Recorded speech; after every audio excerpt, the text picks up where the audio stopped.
বেশ কিছুদিন আগে বাড়ির পুকুরে জাল দেয়া হয়েছিল, আর এত পরিমাণ মৌরলা মাছ পড়েছিল যে তোমাদের কি বলবো। ওখান থেকে কিছু মৌরলা মাছ জেলেরা নিয়ে গিয়েছিল, আর কিছু মৌরলা মাছ আমাদের বাড়িতে খাওয়ার জন্য ছিল, আর সেটা নিয়েই আমাদের বাড়িতে গৃহযুদ্ধ শুরু। বাড়িতে আমি আর বাবু বাদে প্রত্যেকেই কিন্তু মৌরলা মাছ খেতে পছন্দ করে।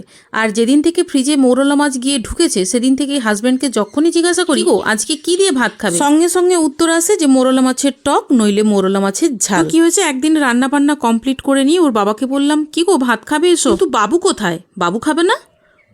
বাবু তো তোমার কাছেই বসে ফোন দেখছিল। কই না তো। আশেপাশের বাড়িগুলোতে খোঁজ করলাম, কিন্তু ওর কোনো খোঁজ পেলাম না। তারপরে যেখানে খেলতে যাই মাঠে, ওখানেও খোঁজ করলাম, ওখানেও ছিল না। প্রায় 25 মিনিট পর বাড়ি ঢুকতেই আমি একটা লাঠি নিয়ে গেছি মারবো বলে। মারবে না আমাকে, আমি ছোট পিসিমণিকে বলে দেবো। মানে আমি তো ছোট পিসিমণিকে ফোন করে ওদের বাড়িতেই ভাত খেতে গিয়েছিলাম। আমাকে বলে যাসনি কেন? বলে গেলে কি তুমি আমাকে যেতে দিতে? তুমি প্রতিদিন মোবাইলে এত ভালো ভালো রান্না দেখবে আর করবে তো সেই মোরলা মাছ। তাই পিসিমণির বাড়ি চলে গিয়েছি। এই তো সার্বিন জয়িতা তোমাদের নাম।